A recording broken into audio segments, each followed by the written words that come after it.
안녕하세요. 잘 지내셨나요? 오늘 수요일인데 수요일에 우리 함께 하나님 말씀을 또 살펴보도록 하겠습니다.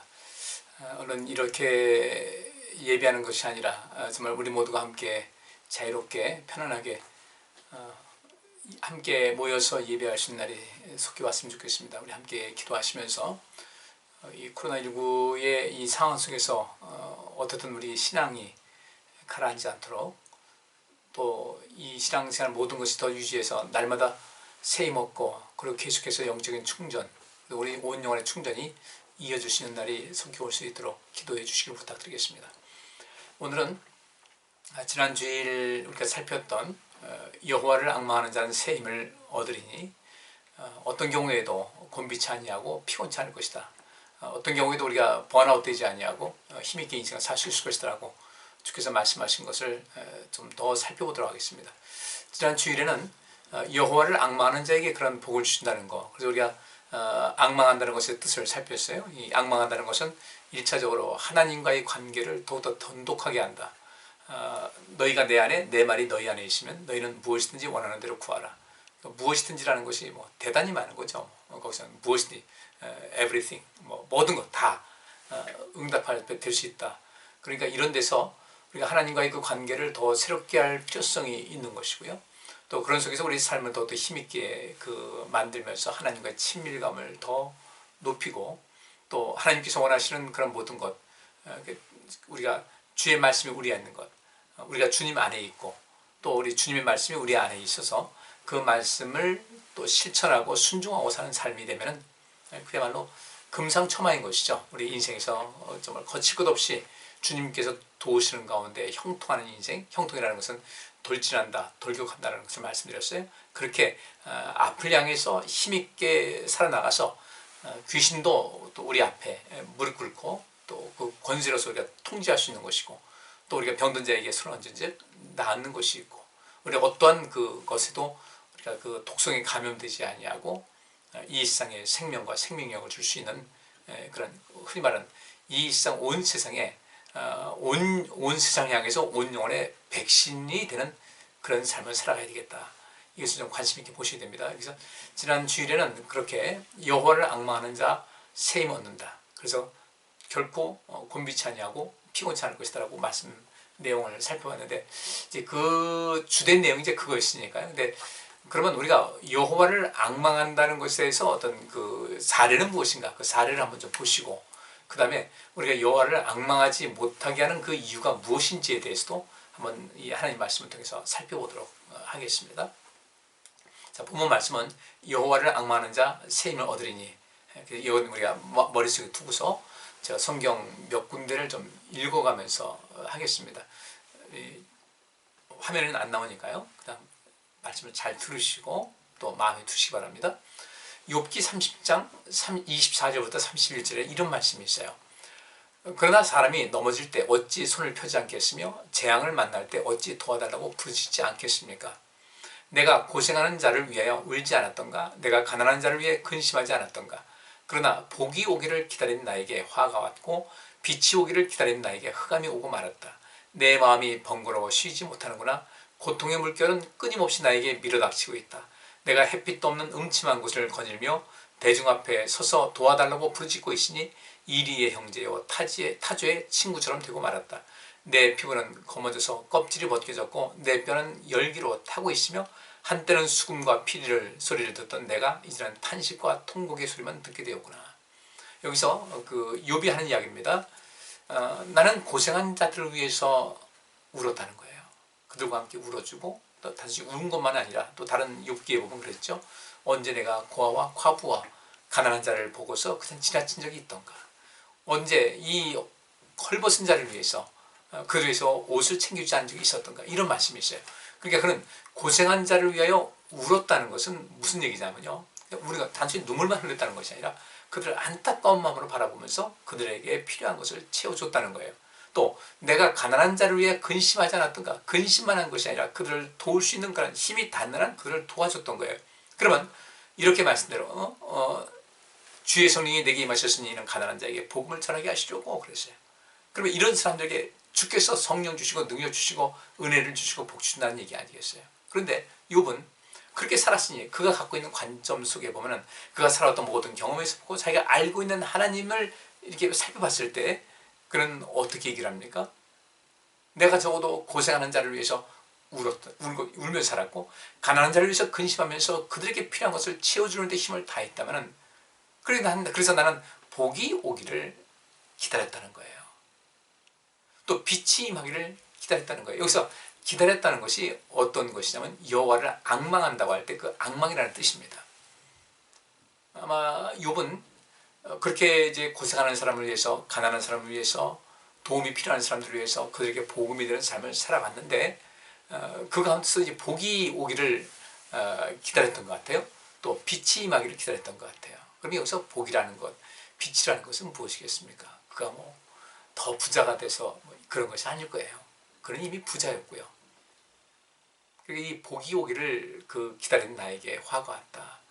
하나님과의 그 관계, 또 이 속에서 온 영혼에 우리 육신도 또 우리 내면적인 어떤 정신과 사상도 또 이 영적인 모든 부분도 하나님께서 주시는 그런 그 여러 가지 은혜와 복으로 가득 채워서 정말 부족함이 없는 그냥 만족하고 행복한 삶을 살기를 바랬고 빛이 오기를 기다리는 나에게 흑암이 오고 말았다.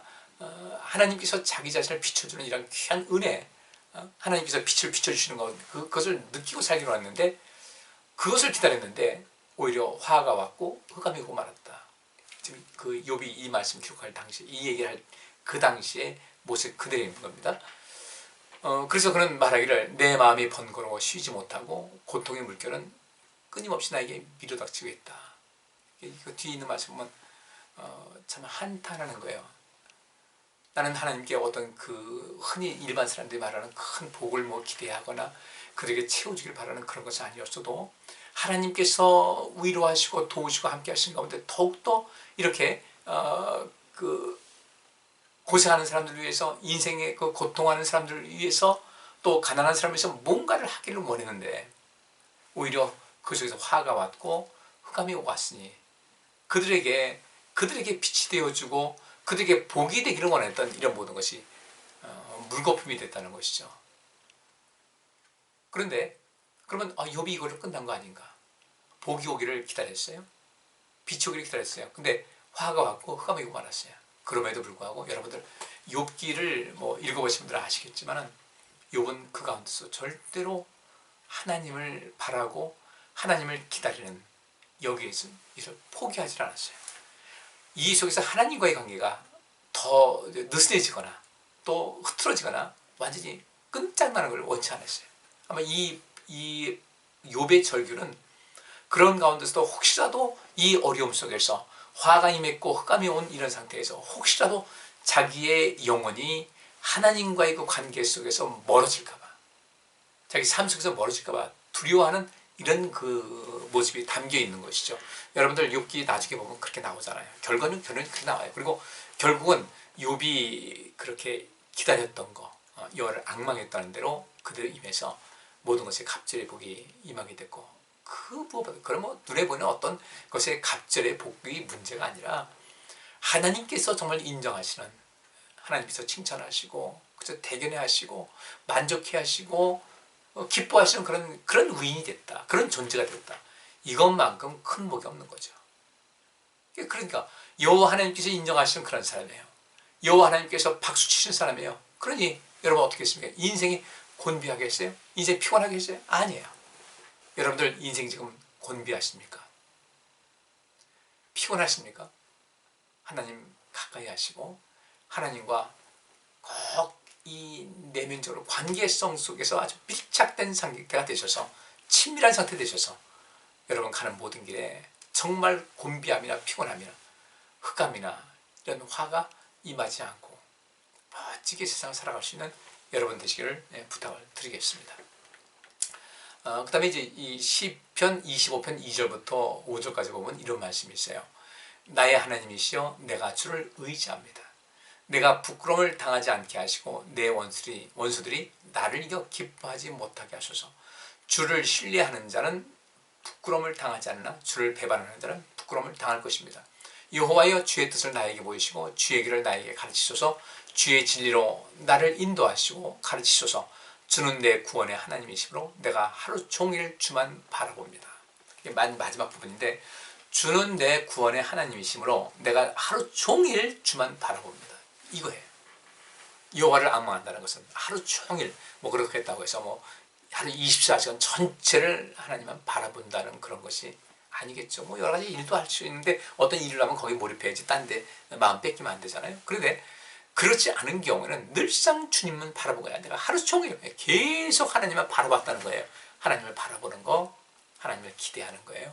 기대하다 보니까 그 기대하는 것은 믿음에 근거하다 보니까 오랜 기간 기다리는 시간이 오래 걸려도 주께서는 반드시 오실 것이라는 그런 믿음을 가지고 흐트러짐이 없는 삶을 삽니다. 절대로 희망을 버리지 않아요. 그러니까 주는 내 구원의 하나님이십니다. 이 전제가 되는 거죠. 어떤 사람이 여호와를 앙망할 수 있는가? 주는 내 구원의 하나님이십니다 라는 믿음이 있는 사람. 그러면 그 믿음을 어떻게 감당할 것인가? 이것은 여러분들 반복적으로 우리가 하나님 말씀 가운데 살고 실천하는 그 속에서 그 하나님께서 우리에게 손길을 베푸시고 은혜를 주시고 복 주시는 것을 반복적으로 경험하다 보면요, 그런 믿음이 생기는 거예요. 아주 놀라운 역사입니다. 우리 꼭 여러분들 꼭 그렇게 되시기를 주의 이름으로 축복합니다. 할렐루야. 네. 저희 딸 얘기 좀 잠깐 하고 넘어갈게요. 제 딸이 이제 거기 미국 가서 있으면서 이제 대학원을 좀 그동안에 또 공부한 것도 있고 해가지고 거기서 대학원을 좀 들어가겠다 했는데 제 사정을 아니까, 제 아버지 엄마 사정을 아니까 선뜻 결정하지 못하고 두 군데를 이제 원서를 넣었어요. 시카고 공하고 또 그 일리노이 주대, 그다음에 미스콘신 주라고 또 다른 주에 하나씩 대학원에 이제 원서를 넣었는데 넣고서 이제 그 마음이 조건이 뭐냐면 100% 장학금이 나왔을 때 내가 들어가겠다 그런 거예요.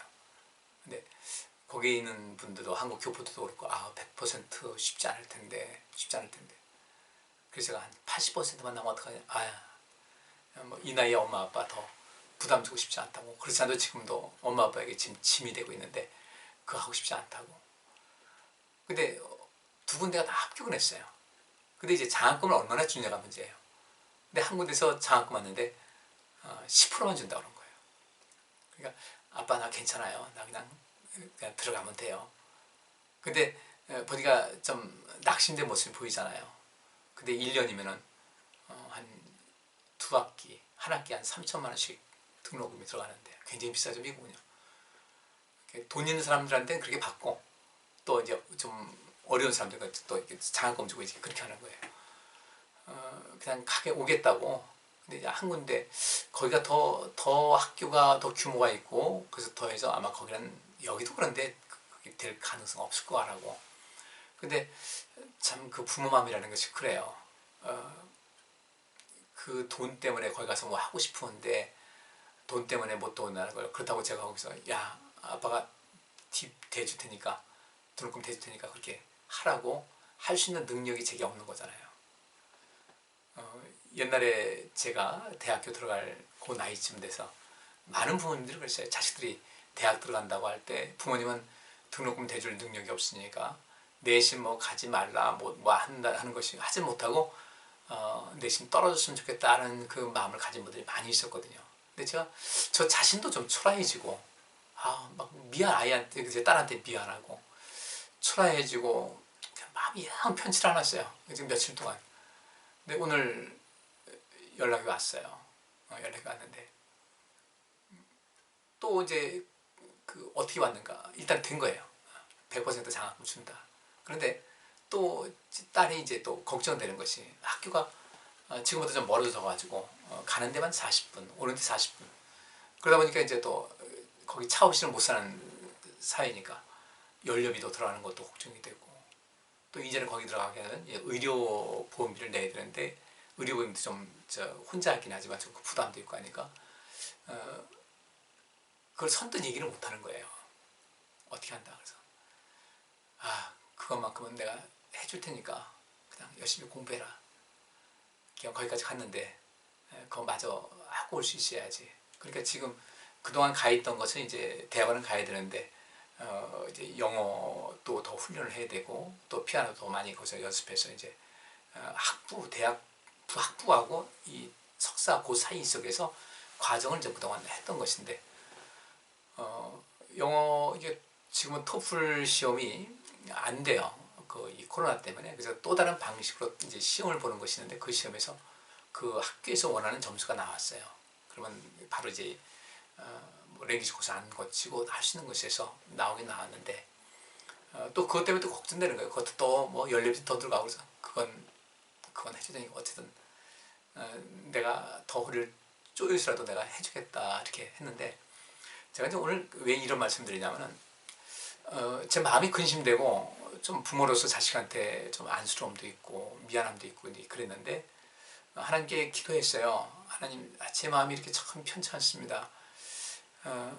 뭐 나이가 그렇게 먹었으니까 네가 네 인생 네가 알아서 하라고 뭐 한다면 뭐 할 수 없겠지만 그래도 왠지 제 자신이 자꾸 조그매지는 것 같은 느낌이 드는 거예요. 제 자신이 조그매지는 것 같은 느낌이 들고 또 자식한테 또 미안한 마음도 들고 또 여러 가지 만감이 교차를 해요. 아유, 공부할 것 같으면 진작 하지. 이런 생각도 들고. 그런데 그때 기도하면서 하나님, 저의 이런 모든 마음 주께서 아시는데 하나님께서 좀 도우심의 손길을 베풀었으면 좋겠습니다. 하나님께 구했어요. 그리고 제가 이제 딸한테 어쨌든 우리 함께 하나님께 도우심을 구하자. 그리고 무엇보다도 그 속에서 있을 때 내가 갖고 있는 재능 가지고 하나님을 기쁘시게 하고 누군가에게 은혜를 끼친다는 마음으로 섬기는 교회에서 충성을 다하고 반주도 열심히 해라. 열심히 해요. 교회에서 또 뭐 특별히 다른 순서에서 좀 와달라고 하면 거의 가는데 50분, 오는데 50분 되는 거리를 또 가서 기꺼이 뭐 반주도 해주고 그렇다고 해서 기름값 더 주는 것도 아닌데 그냥 그렇게 했다고. 아빠 너무 염려하지 마세요. 그냥 돌아갈 테니까. 근데 오늘 그 소식을 접하고서 하나님께서 도우셨다는 그런 거. 제가 뭘 느꼈냐면 왜 보통 그렇게 얘기하잖아요. 하나님께 기도할 때 어떤 오는 뭐 제가 느낌을 얘기하는 건 아니에요. 그냥 느낌이 좋아, 감이 좋아 그런 것이 아니라 기도 이렇게 하다 보면은 뭔가 이렇게 내게 와닿는 어떤 묵직한 그런 것이 있어요. 그런 것이 있어요. 제가 저희 집사람 결혼 전에 아플 때 기도하니까 그 속에서 어떤 확신이 자리 잡는데 절대로 죽지 않는다. 누가 봐도 죽을 사람이었어요. 그래서 제가 그런 경험을 통해서 볼 때 이것이 믿음의 은사다. 고린도전서 12장에 나오고 있는 믿음의 은사라고 생각하는데 요번에도 그런 어떤 믿음의 은사랄까 그런 것이 내 마음속에 와닿는 것이 있어서 그때 그 마음이 저 자신도 좀 작아 보이고 이거 뭐지 그냥 그래서 뭐 여러 가지 생각이 많이 들더라고요. 내가 좀 돈이 많았으면 좋겠다 뭐 이런 생각도 들고 근데 그게 안 되니까 그냥 마지막에 한 군데 남았는데 여기가 더 까다로운 데라고 그랬는데 근데 의외로 이런 결과가 와서 참 하나님께 오늘 너무 감사했어요. 그때가 더 이면서 하나님 더 주님께 더 가까이 다가서겠습니다. 오늘도 목사 이제 안수받을 분들인데 그분들 두 분이 있어서 같이 면접을 하고 왔거든요. 다른 시험은 비대면으로 하고 면접하고 왔는데 좀 빨리 끝냈으면 하는 그런 주변 사람들이 있어서 제가 좀 길게 그 면접을 하면서 말도 해주고 이렇게 했는데 어쨌든 하나님 너무 감사하더라고요. 그래서 제가 오늘도 그 안수받는 분들한테 그 얘기를 했어요. 여호와를 앙망하는 것이 뭔지 아냐. 목사 안수받으면 그걸 끝나는 것이 아니라 이제부터 시작인데 여러분들 오늘 이 시간부터 여호와를 앙망하는 거, 여호와의 관계 회복과 또 여호와를 그 믿음으로 끝까지 기다려주시는 이런 모든 것을 꼭 간직할 수 있기를 바랍니다. 그 열심히 하시면요. 우리 인생 살다가 남는 거 뭐 있어요? 자, 우리 소풍 왔어요? 그래, 소풍 좋아요. 소풍 갔다 왔으면 기억이 남는 것이 있어야죠. 소풍 갔다 왔는데 피곤하고 지치기만 해. 그것이 아니라 우리 인생 소풍 간다 이거예요. 소풍 왔다 이거예요. 그러면 하나님께서 우리에게 너 소풍 좀 갔다 와. 소풍 다니고 있는 거예요. 이때에 그래서 우리가 다시 돌아가지 않겠습니까? 돌아갈 때 인생 소풍 뭡니까? 뭐 별거 있어요? 하나님 사랑하고 우리 이웃 사랑하고 하나님 말씀대로 살아가는 이런 모든 것. 왜? 하나님은 오늘 여기 다윗이 고백한 대로 주는 내 구원의 하나님이시므로 내가 하루 종일 주만 바라봅니다. 그거예요. 제가 이제 이 설교를 지난주 설교 준비하면서 여호와를 앙망한다고 할 때 그 앙망한다는 그 단어를 구약 성경에서 쭉 찾아봤는데 세 사람이 그런 말을 많이 했어요. 그 여호와를 앙망한다는 그런 단어. 여기도 뭐 바라본다, 뭐 기다린다 이런 것이 거기 해석이 되는데 그 동일한 단어를 자주 쓴 성경이 있는데 이건 뭐 히브리어니까. 근데 그 중에서 집중되는 것이 누가 썼냐? 다윗과 이사야와 예레미야예요. 다윗과 이사야, 예레미야 이 세 사람이 그러니까 이 시편은 다윗이 쓴 거 맞잖아요. 그 시편에서 이제 다윗이 그 시편을 기록할 때 또 이사야 선지자가 이사야서를 기록하면서 예레미야 선지자가 예레미야서와 예레미야 애가서를 기록하면서 이 세 사람이 전체 그 앙망한다는 그 단어 그 어떤 끈을 꽈서 한 대 묶는다는 이런 거 참을성 있게 끝까지 기다린다는 이 단어를 세 사람이 주로 많이 썼어요. 거의 세 사람이 전체적으로 전체 구약 성경에서 그 단어를 이 세 사람이 한 80% 정도를 썼어요. 거의 비슷한 비율로. 그러니까 이 여호와를 앙망한다, 또 끝까지 참아 기다린다, 뭐 기대한다, 소망한다, 희망하고 있다. 이 세 사람이 썼다고 한다면은 그들의 삶에 공통점이 있어요. 그 삶의 공통점. 그들이 그렇게 여호와를 참을성 있게 끝까지 기다릴 수 있는 그 힘. 그것은 무엇에 근거했는가?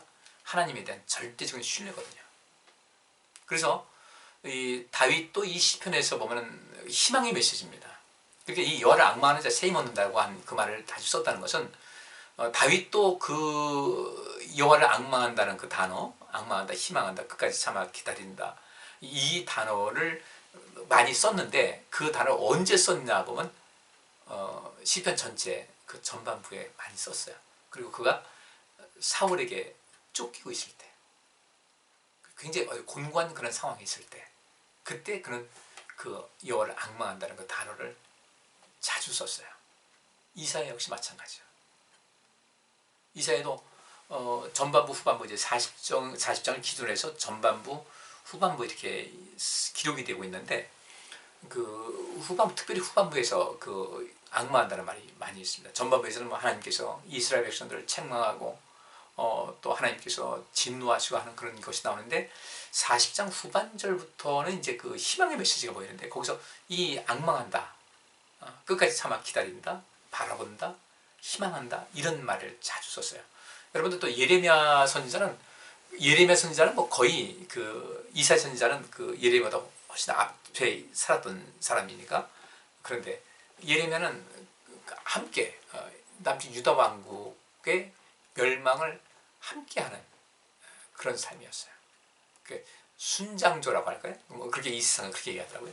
순장조다. 같이 이제 그 나라가 몰락하는 것을 봤고 그 몰락한 이후에 그 안타까움을 예레미야 애가서를 통해서 그런 정말 그 철규를 하고 그 슬픔을 그냥 그 애가 끌어지는 이 창자가 끌어지는 듯한 그런 마음을 하는데도 불구하고 그 속에서도 예레미야는 희망의 끈을 절대 놓지 않았어요. 여호와를 바라보는 눈은 바라봤어요. 끝까지 바라봤어요. 주님과 혹시라도 이 관계 멀어질까봐. 다윗이 그랬어요. 그가 죄도 많이 졌습니다. 근데 그 가운데서 하나님과의 관계가 느슨해질까봐, 끊어질까봐, 멀어질까봐, 또 하나님께서 나를 버리실까봐. 그래서 그는 그 여호와를 앙망한다는 단어를 썼고 이사야, 예레미야 마찬가지입니다. 그런 그 성경 단어에서 그 분포를 보게 되면은 그 의미가 무엇인지를 더 잘 알겠더라고요. 다윗이 말하기를 주는 내 구원의 하나님이시므로 내가 하루 종일 주만 바라봅니다. 여러분들 꼭 기억하세요. 주는 내 구원의 하나님이세요. 다윗이 하루 종일 주만 바라본다고 했으니까 여러분께서도 하루 종일 주만 바라보는 여러분들, 이 하루 종일이라는 것은 24시간 거기만 매달려 사는 것이 아니라 내가 어떤 일을 몰입할 때 몰입한다 할지라도 주님에 대한 생각이 그냥 계속적으로 연이어갈 수 있는, 그리고 바라볼 수 있고 참을 수 있고 관계를 더욱더 돈독하게 할 수 있는, 더 좋은 관계를 유지할 수 있는 여러분 되시기 바랍니다. 그 다음에 이제 또 다른 시간이 이제 거의 또 다 돼가네요. 순간적으로 넘기고 또 바라보겠습니다. 시편 40편 1절부터 4절까지 보면 내가 여호와의 도움을 끈기 있게 기다렸더니 그가 귀를 기울이시고 나의 부르심을 들으셨다. 여기 여호와의 도움을 끈기 있게 기다렸다는 거예요. 이것도 역시 여호와를 앙망하는 거예요.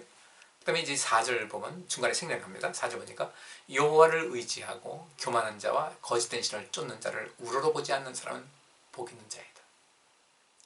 여호와를 의지하고 여호와를 바라보는 사람 복이 있습니다. 근데 왜 우리가 그 여호와를 앙망하는 거기서 자꾸 이제 저 실수를 하게 되고 여호와를 앙망하지 못하고 그 관계에 있어서 느슨해지고 관계를 돈독하게 하지 않는 못하는 이유가 무엇일까?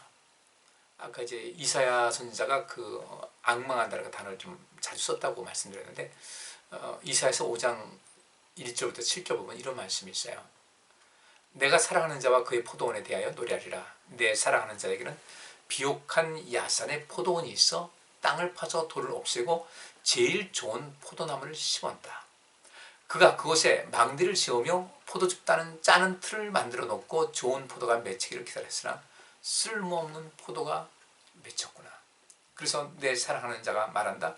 예루살렘과 유다에 사는 사람들아, 너희는 나와 내 포도원 사이를 심판하라. 내가 내 포도원을 위해서 더 이상 어떻게 하란 말인가? 내가 좋은 포도를 기대했는데 어째서 쓸모없는 포도가 맺혔는가? 여호와를 앙망하지 않았던 거예요. 이 당시 유다 백성들이. 그래서 그렇게 안타까이 하나님께서 말씀하십니다.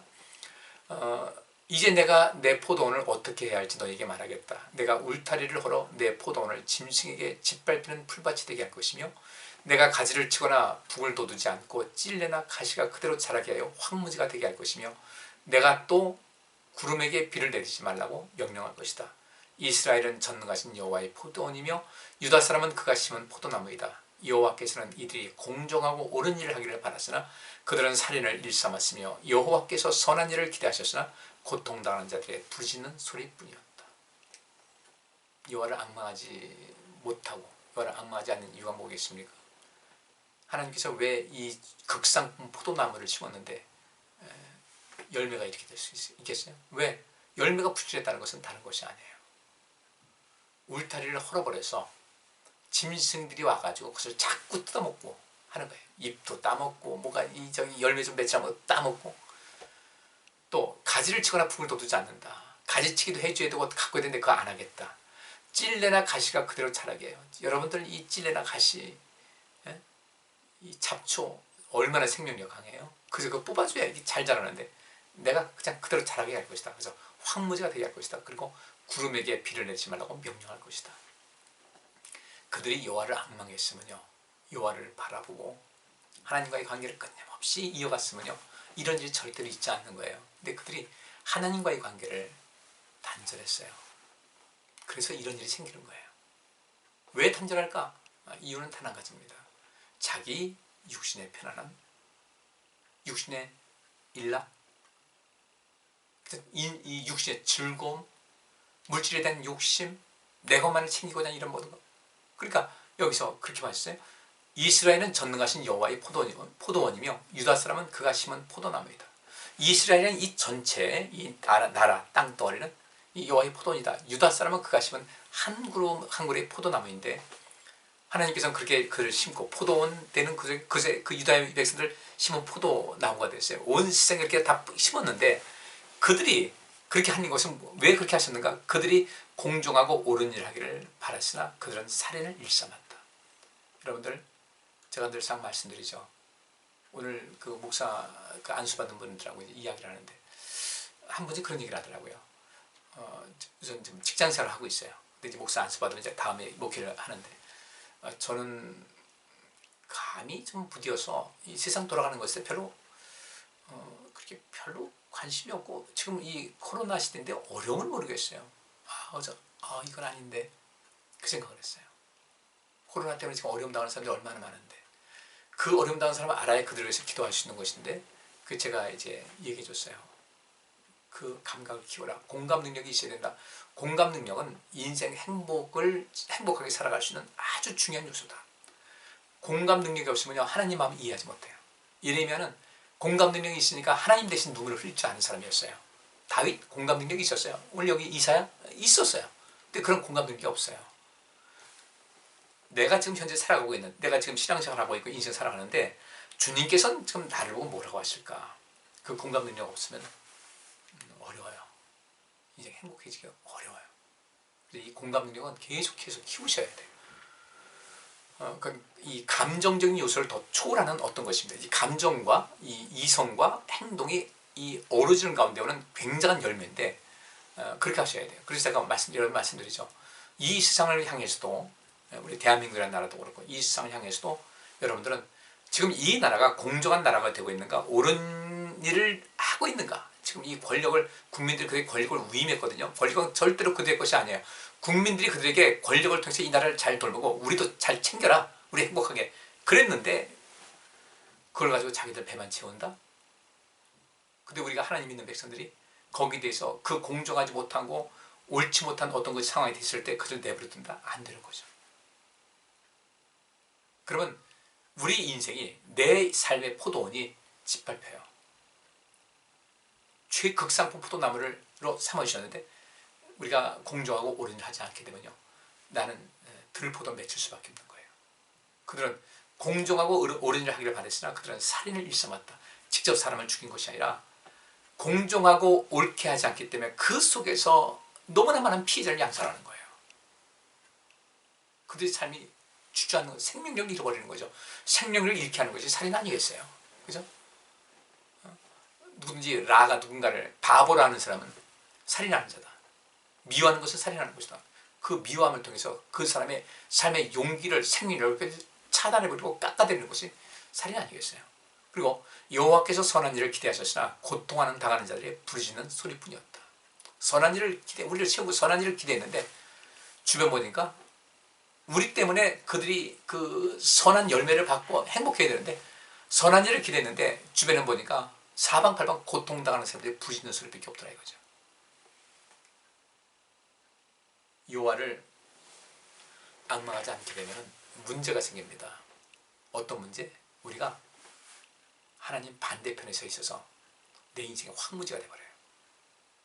또 나는 이 이상 우리가 그 땅끝까지도 이르러내 증인다라는 것은 공정하고 옳은 일을 행해서 사람들에게 생명력을 키워주는 것이 우리의 사명이에요. 선한 일을 해서 고통당하는 사람들의 속에서 안도의 한숨을 내게끔 해야 되는 것인데 그거 하지 않는다? 우리는 여호와를 앙망하고 있지 않은 거예요. 여호와를 앙망하는 사람만이 세임 얻어서 피곤치 않고 곤비치 않은 삶을 살 수 있는데 여호와를 앙망하지 않게 되면 결국 어떻게 되는 거야? 결국 자기 욕심 챙기고자 자기 것만 챙기고자 하나님께서 원하시는 공정하고 옳은 일을 하지 않고 선한 일을 하지 않는 거예요. 왜? 하나님과의 관계성이 이제 문제가 생기다 보니까 하나님과의 관계성이 무너지기 시작하면 공정하고 옳은 일을 안 합니다. 선한 일을 안 합니다.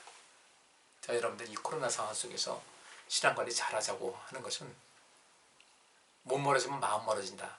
이 얘기하는 것은요, 우리가 이런 상황이 될까봐 나중에 들포도 맺힐까봐 두려워서 그러는 거예요.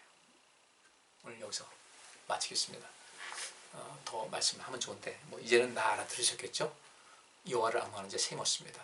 근데 여호와를 앙망하지 않게 되면요, 우리 인생 들이 황무지가 되고 들포도밖에 맺히지 못해요. 그러면 어떻게 하는 것이 여호와를 앙망하는 사람인가? 어떻게 하는 사람이 하나님께로부터 인정받은 여호와를 앙망하는 사람인가? 이 세상 살면서 공정하고 옳은 일을 하는데 힘을 다하세요. 오늘 다 이루지 못한다 할지라도 공정하고 옳은 일을 하기 위한 그런 수고와 노력과 인내는 끊임없이 하셔야 돼요. 선한 일을 하는 거 열심히 하게 되면요, 선하다는 거 좋은 거 아닙니까? 선한 일에 몰입하고 선한 일에 힘쓰게 되면 선한 열매 맺히게 되는 거예요.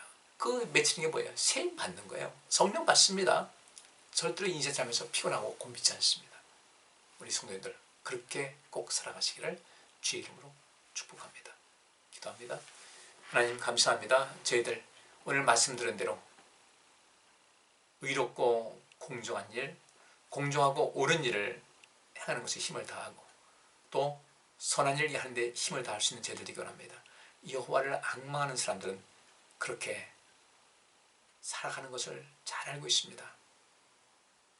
우리가 공정하고 옳은 인생, 선한 일을 행하는 인생, 이것이 곧 여호와를 앙망하는 삶의 양식인데 저희들 그렇게 살기를 원합니다. 그렇게 살도록 힘을 다하겠사오니 복 내려주시고 저희들 새 힘 주시고 어떤 경우에도 곤비치 않고 피곤치 않는 힘 있는 인생을 살아가게 하여 주옵소서. 우리 성도님들 늘 안전하게 하시고 건강하게 하시며 또 우리가 서로가 서로를 돌아보면서 주께서 원하시는 아름다운 세상 만드는 그 일에 힘을 다하고 코로나19가 속히 종식되어서 다시금 이 세상에 희망 가득한 세상 될 수 있는 그 일을 위해서 이 세상의 구원자로서의 사명을 감당하는 저희들 되기를 원합니다. 저희들의 기도를 응답하시고 주님 자비를 베풀어 주옵소서. 예수 그리스도 이름으로 기도합나이다. 아멘. 예, 오늘 여기서 마치겠습니다. 또 금요일 예배 때 또 뵙겠습니다. 예, 감사합니다.